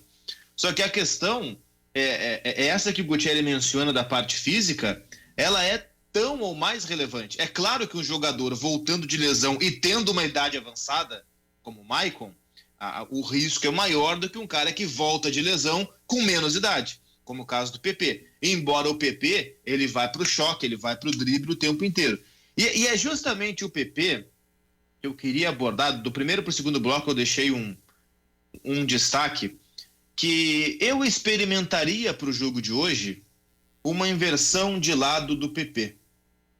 Porque o PP jogando para cima do Saravia, embora o PP seja mais rápido que o Saravia também tem velocidade. A chance do Saravia buscar o PP na corrida é maior do que a chance do Wendel buscar o PP na corrida. Então, para o jogo de hoje, eu não sei se o Renato vai fazer isso, até acho que não, ele é muito conservador nessas coisas, mas eu experimentaria pelo lado do Grêmio o PP jogando em velocidade para cima do Wendel. Eu acho que pode ser sim algo bastante interessante para o Grêmio aproveitar nesse Grenal. E pelo lado do Inter, já que eu havia deixado no destaque do bloco anterior ainda, um dos melhores jogadores do Grêmio nos últimos Grenais vinha sendo o Kahneman. Porque o Kahneman pegava o Guerreiro na marcação. O Guerreiro é um jogador que, embora participe da construção de jogo, ele faz o pivô, ele joga de costas. E o Kahneman é um zagueiro que vai muito no que a gente chama de perseguição individual. Ele vai atrás do cara independente do setor que o atacante esteja, tá? É uma característica. O Inter tendo hoje Abel Hernandes, que não faz pivô tão bem quanto o Guerreiro, mas que é muito mais móvel, muito mais rápido do que o Guerreiro, eu entendo que que o Abel Hernandes possa explorar isso que nos últimos Grenais vinha sendo uma qualidade do Grêmio e que hoje, como mudou a referência ofensiva do Inter, pode passar a ser algo bom pro Internacional. É explorar essa perseguição individual do Kahneman, é explorar o espaço que vai ser deixado, que antes era preenchido pelo Jeromel e hoje vai ser preenchido pelo Rodrigues. Então são dois aspectos assim pontuais que eu boto que tanto o Inter quanto o Grêmio podem explorar para o jogo de hoje. E nesse caso dos caras que estão voltando, Zé, nesse caso dos caras que estão voltando, não é um. Tem a soma também disso. Meio campo com Jean-Pierre, Maicon e mais à frente o PP, são 3 caras que não estão no melhor ritmo. Claro que visando o Grenal, eles devem estar se preparando, simulando situações para estarem muito bem nesse Grenal e chegarem, digamos, voltar de um período de parada bem. Óbvio que a intenção vai ser essa e o trabalho foi para isso. Mas tem a soma desses caras todos. Não é só o Michael voltando, só o Jean-Pierre voltando, só o PP voltando. São os 3 voltando, mais o Vitor Ferraz. Tem tudo isso para se observar. Eu fiquei um pouco inibido pela reação, pela divergência um pouco áspera dos colegas, porque nós estávamos falando de coisas diferentes e eu não tinha compreendido que eles estavam falando outra coisa. Então eu vou falar por mim, o meu raciocínio, sem querer divergir de ninguém. Ué, podendo divergir, inclusive. Com base na escalação que o Pfeiffer está projetando, com base na informação do colega repórter, a média de idade do time de linha, é 25 anos e 4 meses. Nesse aí, sim. Tá. E incluindo o goleiro, que é veterano, tem 36, a média sobe para 29. Havia ali uma definição que estava se consolidando, que o Grêmio era, e é, porque se somar todo mundo, isso fecha a conta, é matemática, é indiscutível. O Grêmio é o time com o grupo mais velho do Campeonato Brasileiro. Mas para este jogo, para o Clássico Grenal em particular, se for confirmada essa escalação, ressalte-se, o Grêmio vai para campo na linha, com uma média de 25 anos e 4 meses. Para esse time, sim. Eu sei que esse é apenas um dos aspectos, é apenas uma das variáveis do clássico.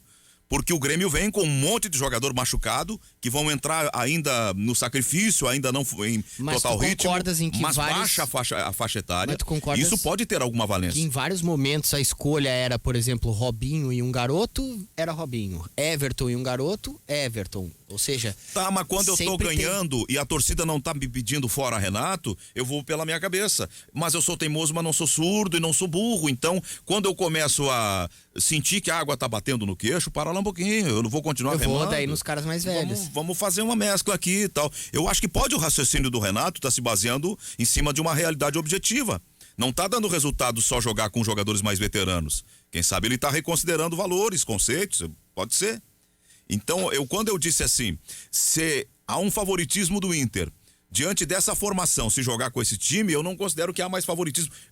Por conta e risco, é uma avaliação minha. O Carlos Guimarães pulou, não, o favoritismo continua. Para cada um, uma avaliação. Com base nos fatos. Claro. Enfim, eu só acho que o favoritismo continua porque não é uma mágica. O trabalho do Inter tem sido feito melhor que o do Grêmio, vamos ser sinceros. Sim. E não é uma mágica. A preparação física e a organização de time também. Sim. Aí, rapaziada, chama todo mundo de volta, vamos botar todo mundo em campo, que daí a gente imediatamente se... Não. Eu entendo o teu argumento, Zé, mas a gente tem que pensar que as coisas são sistêmicas, processuais, elas não é de uma hora para outra que o nada se materializa.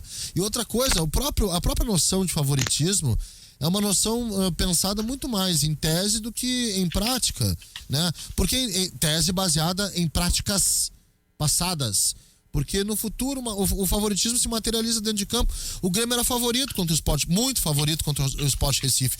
O Inter era muito favorito contra o Goiás. Sim. A gente sabe muito bem disso. O favoritismo sempre tá no papel, cara. Sempre no papel. Ele é mais que isso, meu querido. O favoritismo, ele é líquido.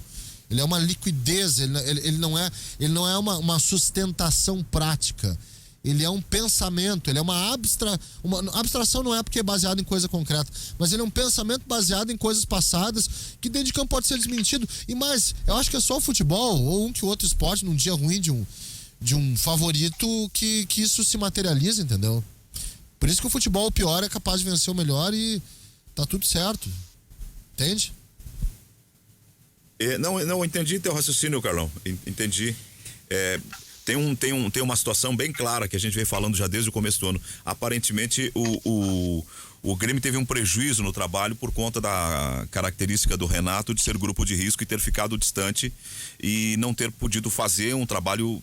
Tá. O segundo é que do outro lado tem um técnico que trabalha e tem boas ideias e consegue se reproduzir as suas boas ideias dentro do campo. Eu até acho que o Renato devia se sentir assim, mas por serem 4 anos, ele talvez, né, esteja mais, digamos, confiante de que tem um time trabalhado, como disse o Guimarães, só um, até acho.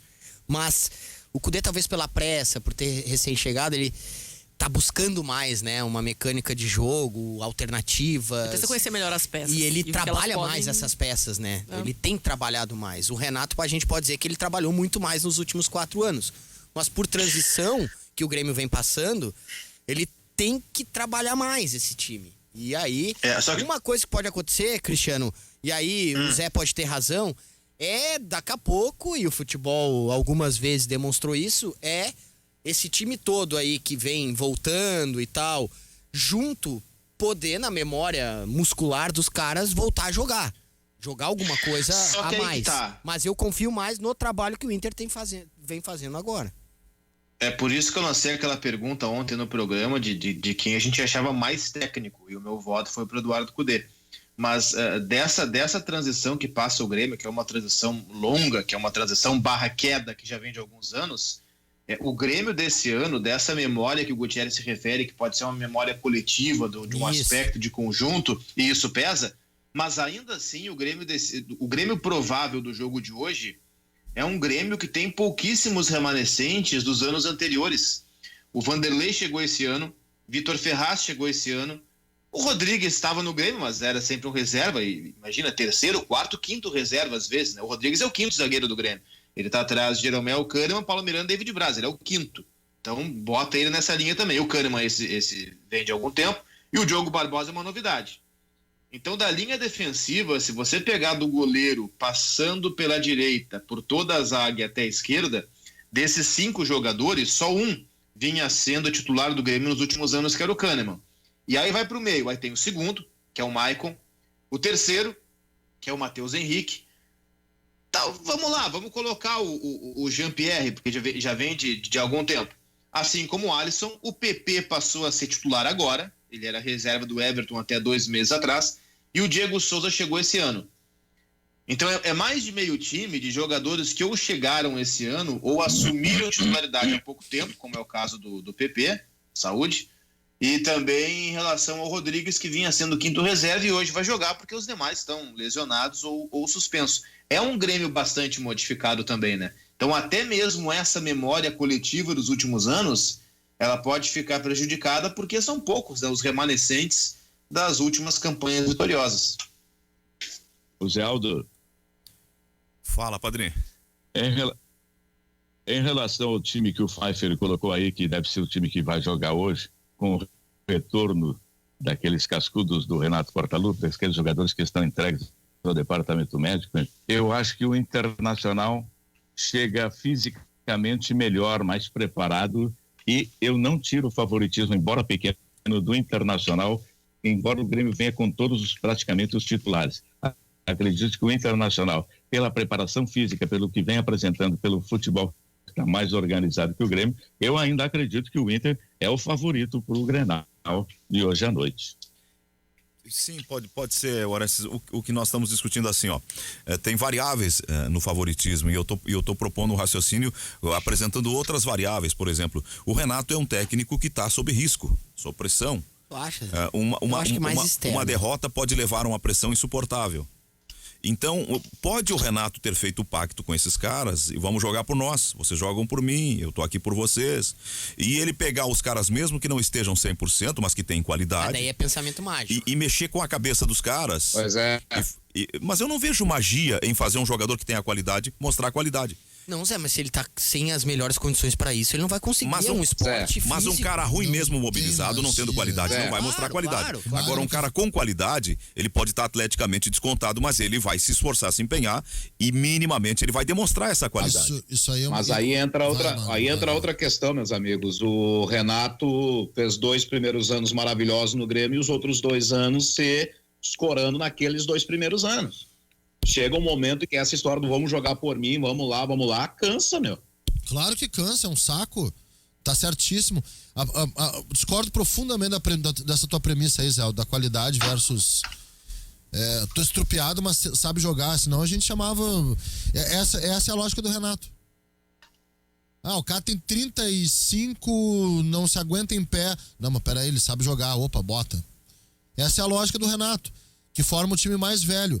Cara, olha só, embora tenha sido taxado como abstração em outro programa por ti, e eu sou um cara que fala sobre abstrações mesmo, deixa eu te dizer uma coisa, futebol é cada vez mais físico, saudável e de gente viva do que do cara que joga, que toca muito bem na bola, do cara que tem a qualidade técnica pra decidir num lance. Gostando a gente ou não é verdade. Gostando a gente ou não é verdade. Não há discordância quanto a isso, cara. Só que tu falaste há pouco, o cara tem qualidade, então bota ele meia boca que ele vai dar qualidade. Mas não, se os não guri vai. do Inter apertar ele vai... no meio... Exato.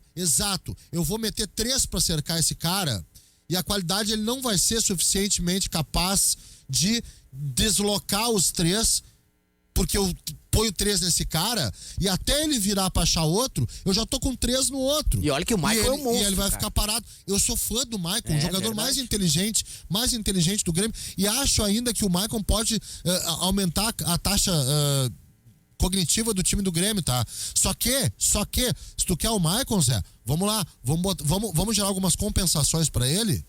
Um volante, aquele volante que tu falou, volante que seja dinâmico, um lateral que seja dinâmico, um meia que seja dinâmico. Tu vai precisar de 3 compensações para botar o cara que vai pisar na bola, olhar e passar. Porque o futebol é isso. Porque a gente tá insistindo com qualidade, porque a gente aprendeu assim, né? A gente aprendeu assim.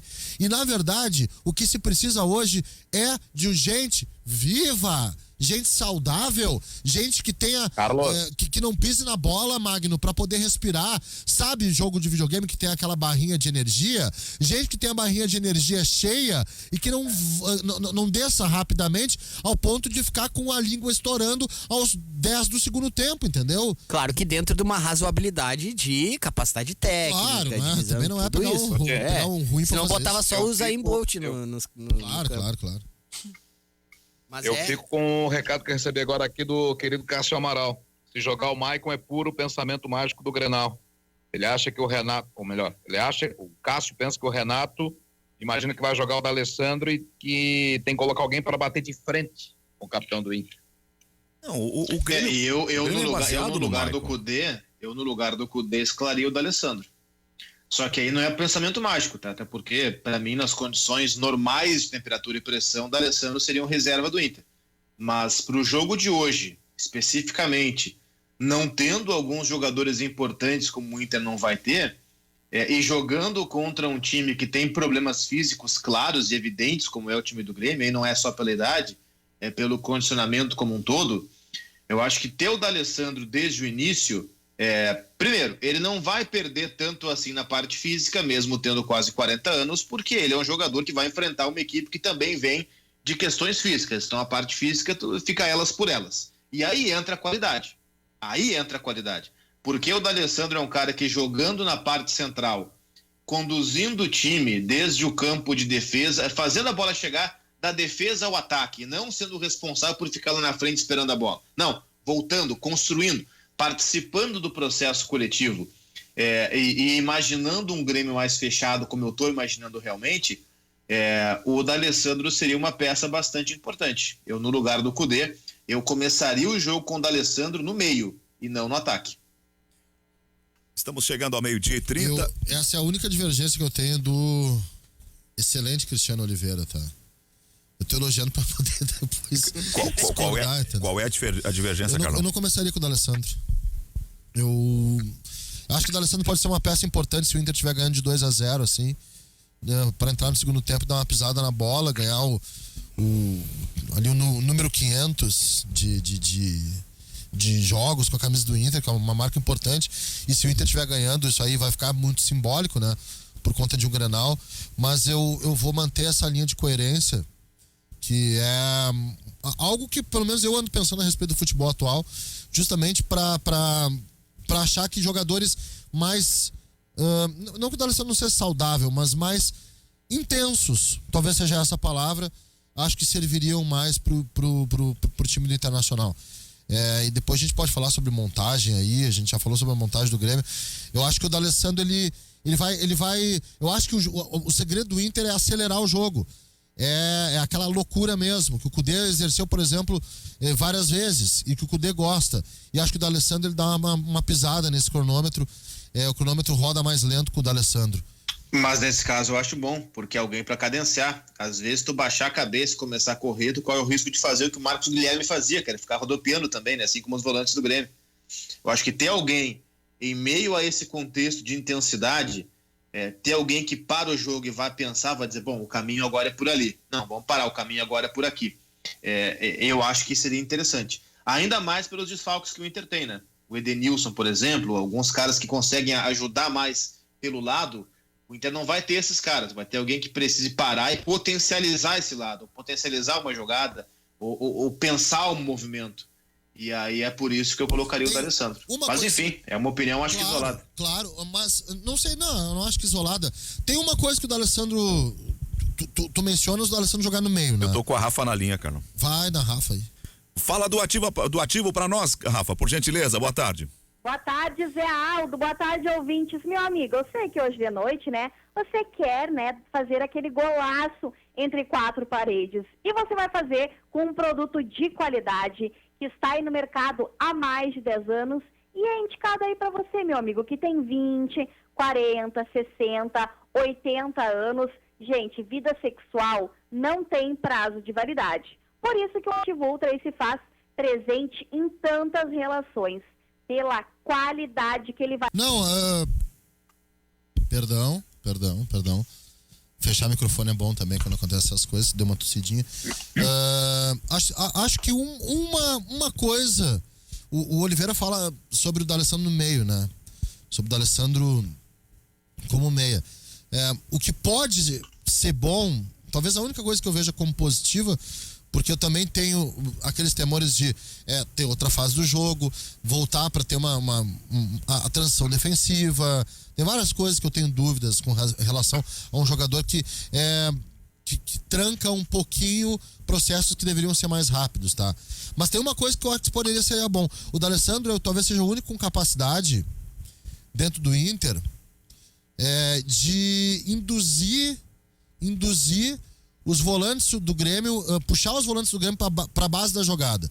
O D'Alessandro trabalhar a base da jogada, ele vai ter liberdade, porque o Grêmio marca muito mal essa base da jogada, tá? O Grêmio marca um pouquinho na pressão, só que se sai da pressão do goleiro e já passa pro armador ou pro volante, já não tem uma marcação e não marca nada.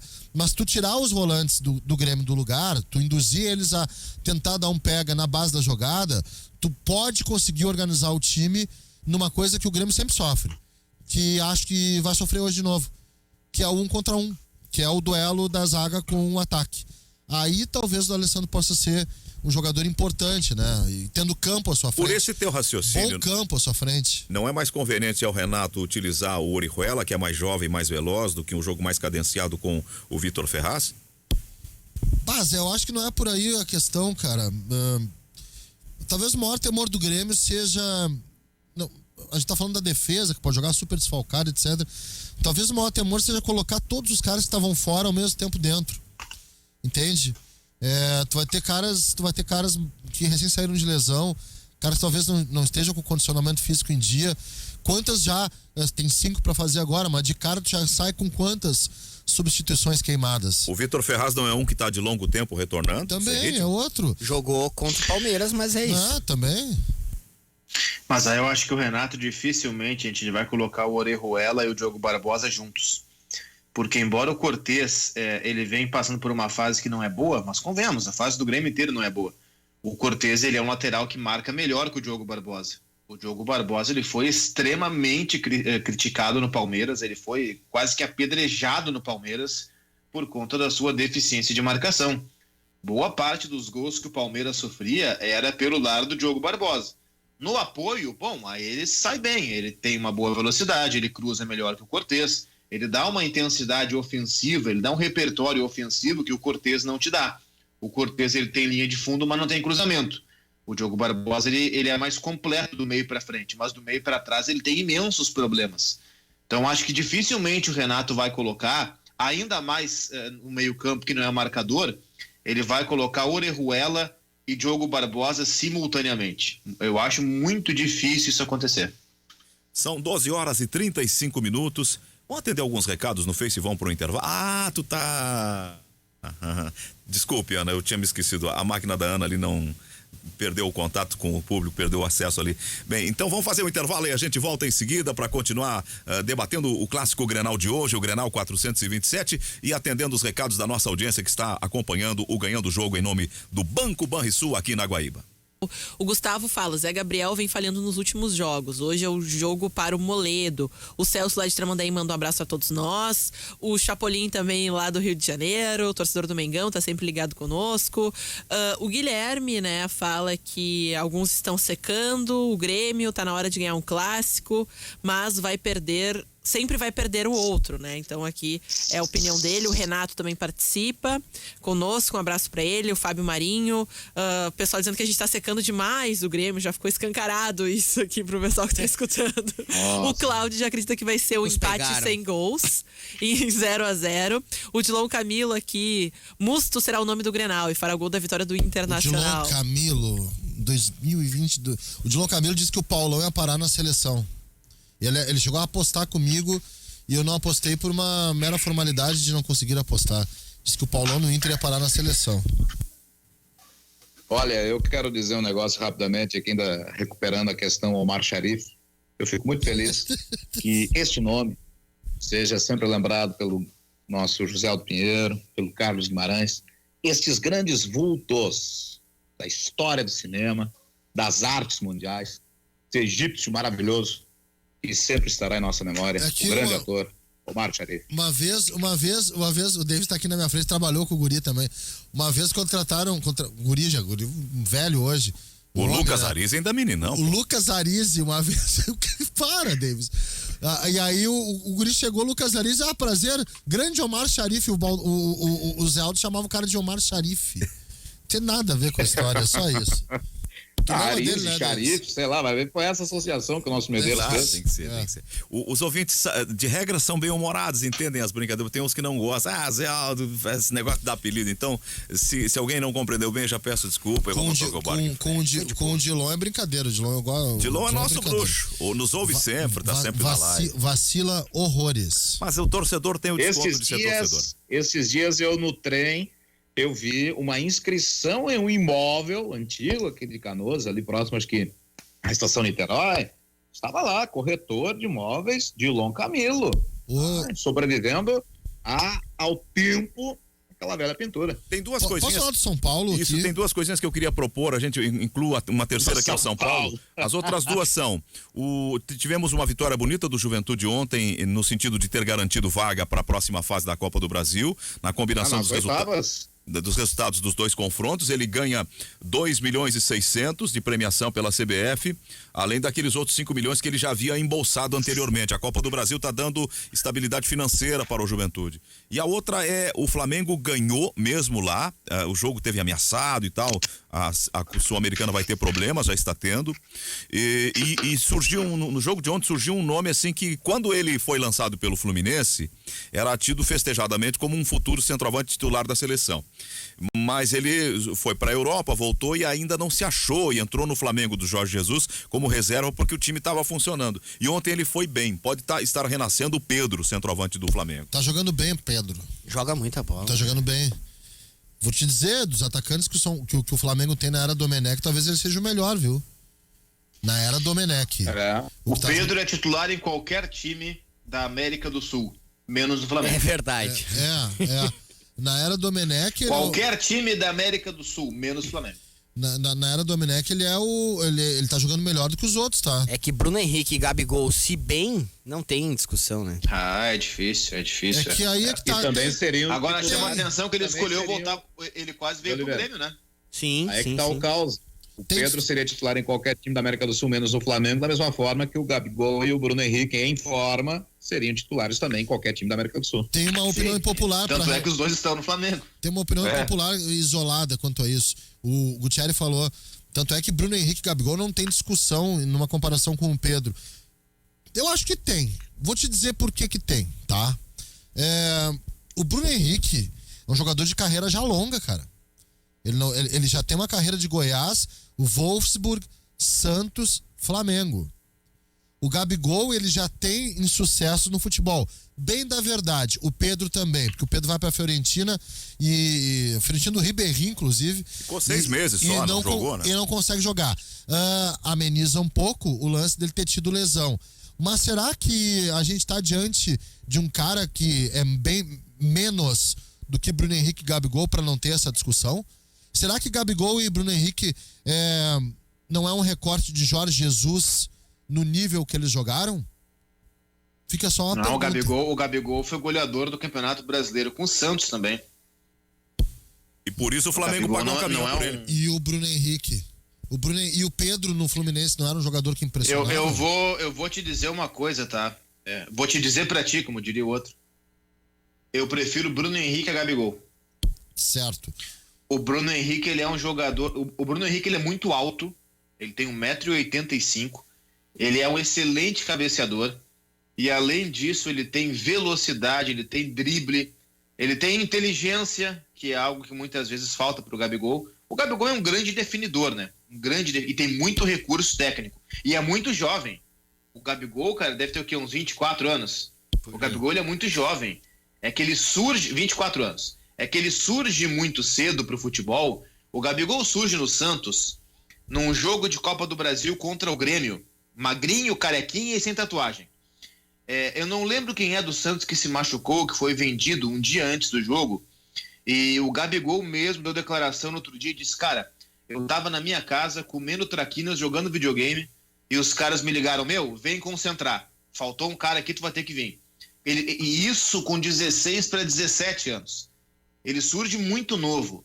Cara, 24 anos tem muita coisa para percorrer ainda. E olha só o que ele já fez. O Gabigol é artilheiro de Libertadores, sim, de Libertadores, de Brasileirão e de Copa do Brasil. A média dos últimos anos dele é impressionante, né, Cristiano? De 30 pra cima, quando não 40. É fantástico. Então são dois grandes jogadores. O que pesa contra o Pedro, que também é fantástico, acho que o Pedro tem, como eu disse, ele só não é titular no Flamengo, seria em qualquer time da América do Sul. Grêmio e Inter, então, com o pé nas costas. Mas o que pesa contra ele é a parte física. Porque ele no Fluminense teve uma lesão muito séria, uma lesão que tirou o Pedro 8 meses dos gramados, e assim que ele voltou, ele já foi vendido. O Pedro estava negociando antes da lesão com o Borussia Dortmund, estava fechado e a lesão melou o acordo. E ele volta e consegue uma venda para a Fiorentina, onde se machuca, também não vai bem e volta para o Brasil. O que pesa contra o Pedro é isso, é a parte física. Ele tem lesões frequentes. Mas eu acho um estupendo centroavante, um excelente centroavante. Eu gosto muito do Pedro. Eu botei essa no ar aí também porque eu acho que o Pedro não é tão menos assim. E é mais novo, daqui a pouco. Me incomodou do Pedro só uma quase ingratidão com a torcida do Fluminense, com o clube Fluminense, quando ele fez essa transformação. Isso aí me incomodou um pouquinho. Não, tá? mas talvez o Flamengo esteja pensando já num passo à frente. O Bruno Henrique é um que esse ano faz 30 anos. Pois é. Em dezembro ele chega a 30 já. Então daqui a pouco o Flamengo pode estar já pensando, né? Eu acho que o Pedro é por empréstimo, né? O Pedro não tá vendido, se eu não me engano. O que eu queria dizer Confesso que eu não lembro. Mas eu acho que o Flamengo tá pensando já num passo adiante em relação ao Bruno Henrique, né? O que eu queria dizer de São Paulo é que eu tô fazendo uns tracinhos, sabe? Tracinho de... Tem gente que na pandemia tá fazendo tracinho, que é o tracinho quando o cara tá preso, sabe? Sabe aqueles tracinhos aí, um dia menos, depois vai arriscando? Eu tô fazendo isso com relação a, no futebol brasileiro, tentativa de jogada trabalhada no chão, a gente já debateu isso, e bolas entregadas para adversários. Ontem São Paulo perdeu para a LDU e de novo aconteceu isso no time do Fernando Diniz, que depois da entrevista coletiva, numa onda assim também de técnico brasileiro meio fora da casinha, fora da realidade, soltou que o São Paulo... Não, mas o São Paulo venceu no segundo tempo. O segundo tempo foi do São Paulo, foi 2-1 pra gente, né? Eu lembro daquele amistoso que o Inter fez, acho que era o Abel, o técnico, ele disse, não, mas nós ganhamos no segundo tempo, durante uma Copa do Mundo. Sim, uma intertemporada lá em Santa Catarina, né? Foi aquilo, né? E o Fernando Diniz fez isso ontem, e eu tô marcando, eu tô bem no bingo, hein? A cada rodada, Oliveira, de futebol brasileiro, a cada rodada que passa, um time brasileiro vai sair com a bola no chão e entrega a bola pro adversário. Tô acertando 100%. Eu ontem não vi o São Paulo, ontem eu dei uma de velhinho. Deu 10 da noite, estava na cama pra dormir já. Ontem foi diferente, mas enfim, eu não vi então o jogo do São Paulo, não vou falar sobre o jogo propriamente. Mas uma coisa me chama a atenção. Os dois técnicos mais longevos da Série A do futebol brasileiro são os dois que estão na alça de mira, Renato e Diniz. Fernando Diniz, para quem não sabe, é o segundo técnico em longevidade na Série A do Brasileirão, só perde pro Renato. O Renato completou essa semana aí 4 anos e o Fernando Diniz esse mês fecha 1 ano de São Paulo. Os outros todos meses no comando dos seus times. Eu lembrei do Então Carlos. são os dois técnicos há mais tempo, Renato e Diniz, e os dois na alça de mira. Cristiano, eu lembrei do Carlos ontem, porque eu tava... Os vídeos agora, as lives, as emissoras de rádio estão trabalhando bastante isso. Eu passei um pouco lá pelo Ulisses, ele tava narrando do lado do Neto, e foi para uma equipe de companheiros que eu não sei, peço desculpas pelo nome, que eu não os conhecia, da 97 FM. E aí... o comentarista, ele tava todo estilizado, com o cabelo Moraes Moreira, com a fita na cabeça, e ele tinha um jeito ácido de analisar. E aí, quando chamaram ele depois do gol, ele deu uma lenha na saída do São Paulo, tocando bola com os zagueiros. Foi assim um dos gols contra o São Paulo, um erro na saída de jogo, na troca de passes, que o Atlético do Paraná fazia, lembram? Eu não vi o lance, eu tô me valendo do depoimento do comentarista. Ele disse, tem que acabar com essa bobagem de sair tocando bola na frente da área. Não tem que acabar, tem que dosar, tem que saber quando. Tem que aprender. Exato, também, principalmente. Tem que aprender, né? não é acabar. Se não souber, não faz, né? Exato, tem que aprender. Porque é o seguinte, o que eu tenho visto inteligentemente é um antídoto básico, assim. Eu enfio 3 caras, tá? 3 caras pra controlar essa saída de bola. 3 caras. Esses 3 caras, eles vão morder, mas vão morder mesmo. Aliás, a ideia de que volante marca, atacante ataca, de quem é que vai marcar nesse time, a gente tá na nossa frente. Parem com isso, porque tá na nossa frente. Que não tem mais isso há muito tempo, né? Os maiores marcadores hoje no futebol brasileiro são os atacantes. São os que mais marcam. E isso aí tá descontrolando a saída.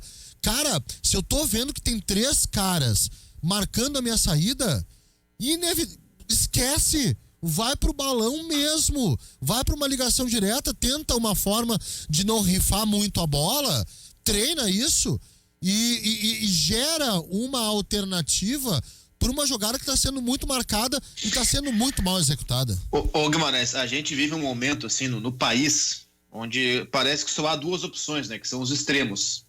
É na política, é no futebol, é na sociedade, parece que só pode ser ou totalmente um lado ou totalmente outro.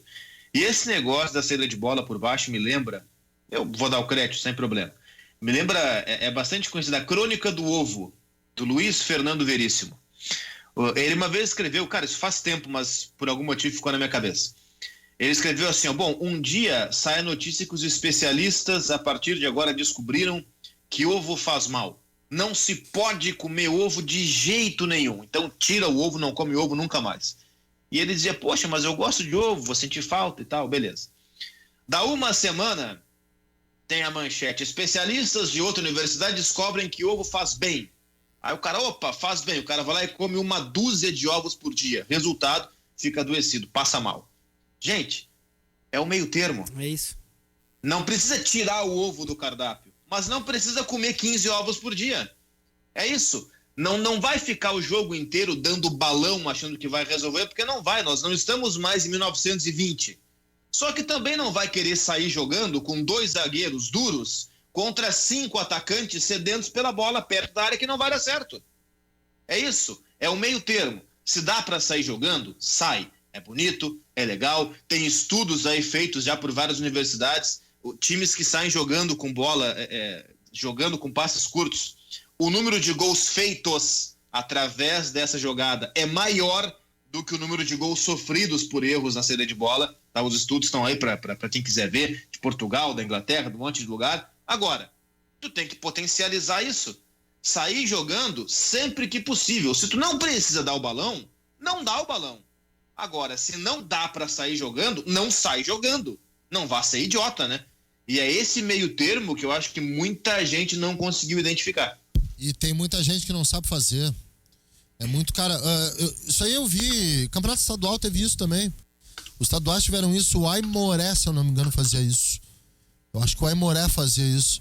E sim, foi o Aimoré, porque teve o Inter Aimoré que o Wagner, com esse pensamento, entregou um gol pro Paulo Guerreiro já na volta da paralisação.